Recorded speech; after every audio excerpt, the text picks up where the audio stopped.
Good morning students. जैसा कि आप जानते हैं कि आज फ्राइडे है, तो आज हम तीसरी यूनिट के अंतर्गत विद्यालय तैयारी का महत्व के बारे में अध्ययन करेंगे। Importance of school readiness. तो प्रारंभिक अनुभव मस्तिष्क के विकास को प्रभावित करते हैं। बच्चा अर्ली लाइफ में जो एक्सपीरियंस गेन करता है वह उसके मस्तिष्क को प्रभावित करता है और उसके मस्तिष्क का संबंध को भाषा विकास से स्थापित करता है।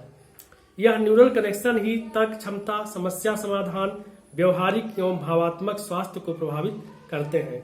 अतः यह आवश्यक है कि हम इस अवसर पर अपने बच्चों को शक्ति एवं योग्यता को विकसित करने का प्रयास करें। तो इसके जो चाइल्ड्स का जो डेवलपमेंट है उसके कुछ आयाम हैं जिनको कि आज हम जानेंगे। The domains of school readiness. विद्यालय तैयारी के आयाम। तो इसका जो फर्स्ट आयाम है वह है physical and motor development and physical health. इसका जो दूसरा आयाम है वह है इमोशनल एंड सोशल डेवलपमेंट, जिसे हिंदी में बोलेंगे भावनात्मक एवं सामाजिक विकास। इसका जो तीसरा डोमेन है वह है कॉग्निटिव डेवलपमेंट, मतलब संज्ञानात्मक विकास। और इसका जो चौथा डोमेन है वह है भाषा विकास या लैंग्वेज डेवलपमेंट।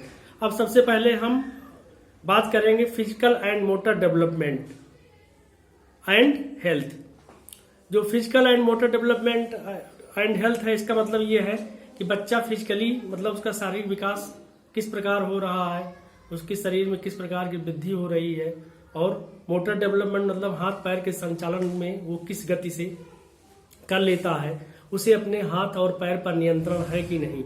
यदि उसे अपने हस्त संचालन पर और पैर संचालन पर नियंत्रण है तो हम बोलेंगे उसका मोटर डोमेन अच्छा है। तो इसके कई भाग होते हैं जो फिजिकल एंड मोटर डेवलपमेंट है। तो पहला है ग्रास मोटर डेवलपमेंट मतलब सकल यांत्रिक विकास। सकल यांत्रिक विकास का मतलब ये है कि वह बच्चा चलना फिरना, स्विमिंग, स्कीपिंग, जंपिंग, क्लाइंबिंग इत्यादि वह कर लेता है, तब माना जाएगा कि उसका ग्रास मोटर डेवलपमेंट हुआ है। दूसरा है fine motor development. Fine motor development को हम हिंदी में बोलेंगे सुंदर यांत्रिक विकास। सुंदर यांत्रिक विकास में बच्चा पेंसिल, रबर, क्रेयॉन्स इत्यादि का प्रयोग करना सीख जाता है। उसे अपने हाथ से पकड़ लेता है, गेंद इत्यादि को अपने हाथ से पकड़ लेता है और गेंद को खेल लेता है। इसी फर्स्ट डोमेन में जो तीसरा पार्ट है उसको बोलेंगे परसेप्चुअल डेवलपमेंट, मतलब प्रत्यक्षीकरण का विकास।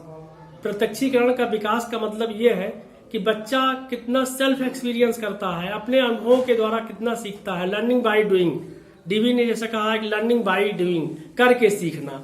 जब बच्चा करके सीखेगा तब वह अपने अनुभवों के हिसाब से काम करेगा, और तब वो जब अनुभव के हिसाब से काम करेगा तो दोबारा वैसी समस्या आने पर वो बच्चा उसी परिस्थिति में अपनी समस्या का समाधान कर सकेगा। तो इसमें सुंदर यांत्रिक विकास में बच्चा पेंसिल, कैंची, क्रेयॉन्स इत्यादि का प्रयोग करना सीख जाता है। तीसरा है परसेप्चुअल डेवलपमेंट।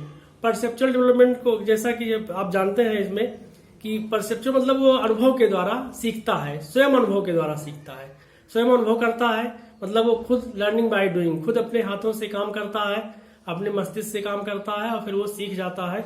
और सीखने के बाद फिर वह थोड़ा बहुत लिखना, पढ़ना, सुनना सीख जाता है। और जो चौथा है वो है सेल्फ केयर। सेल्फ केयर मतलब अपना ध्यान देना। बच्चा अपना ध्यान स्वयं दे लेता है, अपना केयर कर लेता है, सेल्फ केयर कर लेता है।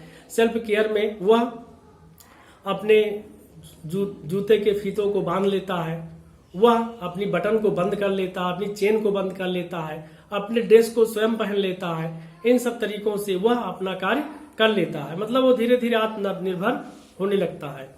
और जो इसी फर्स्ट डोमेन में जो पांचवा भाग है फिजिकल हेल्थ, मतलब शारीरिक स्वास्थ्य। शारीरिक स्वास्थ्य का मतलब यह है कि बच्चा सफाई इत्यादि सीख जाता है, सफाई इत्यादि सीख जाता है, हाथ धोना सीख जाता है कि हाथ धोना चाहिए हमको, और उसका जो शारीरिक स्वास्थ्य है अच्छा रहता है, इम्यून पावर धीरे धीरे डेवलपमेंट होने लगते हैं।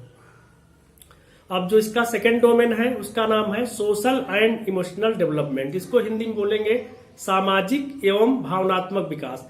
सामाजिक एवं भावनात्मक विकास मतलब ये है कि इसमें सोशल एंड इमोशनल दोनों ही होता है, विकास होता है। मतलब सोशल मतलब सामाजिक और इमोशनल मतलब भावनात्मक, दोनों डेवलपमेंट होते हैं। सोशल मतलब ये है कि वह लोगों के साथ उठना बैठना सीख जाता है, लोग कैसे उसके साथ व्यवहार करते हैं और वो कैसे लोगों के साथ व्यवहार करता है उसको सीख जाता है। इसका जो फर्स्ट पार्ट है उसको बोलेंगे, सोशल डेवलपमेंट का जो फर्स्ट पार्ट उसको बोलेंगे सोशल मैच्योरिटी, मतलब सामाजिक परिपक्वता। वो बच्चा परिपक्व हो जाता है, वो अपने मित्रों के साथ अच्छा व्यवहार करना सीख जाता है और उनके साथ व्यवहार करता है, वो ग्रुप बना के खेलने लगता है। कुछ यहाँ पर प्रश्न है जिनके माध्यम से पता कर सकते हैं कि हमारा बच्चा सोशल है या नहीं। जैसे क्या वह मित्रों के साथ खेलना पसंद करता है, दूसरा क्या वह अपने खिलौनों को अपने साथियों को देता है, तीसरा क्या वह ग्रुप बनाकर खेलता है, और चौथा वह अपने मित्रों के साथ खेलना पसंद करता है या नहीं। तो ये सब बातें हैं जिनसे कि हम पता कर सकते हैं कि बच्चा सोशल है या नहीं।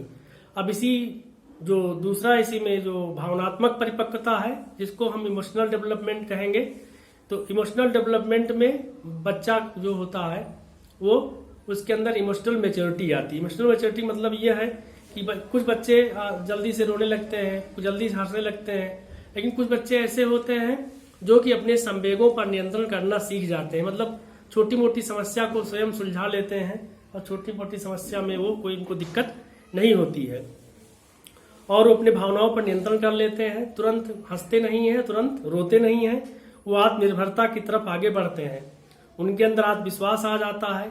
और यदि उन्हें माता पिता से अलग कर दिया जाए, यदि उन्हें माता पिता से अलग कर दिया जाए तो वो कुछ समय तक रह लेते हैं। जैसे स्कूल में छोटे बच्चों को अलग कर दिया जाता है, स्कूल में ले जाकर कर दिया जाता है घर से, तो कुछ बच्चे माता पिता की वजह से वहीं रोने लगते हैं, इतना रोते हैं कि उनको संभालना टीचर के लिए बहुत दिक्कत की बात हो जाती है।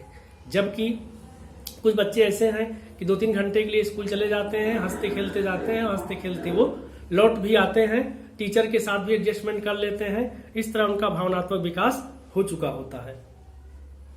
और कुछ बच्चे ऐसे हैं जो अपनी छोटी समस्याओं को स्वयं हल करना, जैसे अपने मित्र से रूलर या स्केल मांग लेना होता है।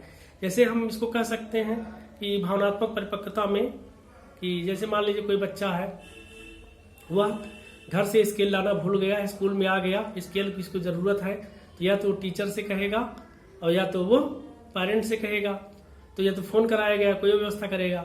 लेकिन यदि उसके अंदर इमोशनल पावर है तो वो क्या करेगा, अपने साथी से स्केल को मांग लेगा, रूलर को मांग लेगा और अपना काम चला लेगा। इस प्रकार उसके अंदर ये माना जाएगा इमोशनल डेवलपमेंट है। आज इतना ही, धन्यवाद।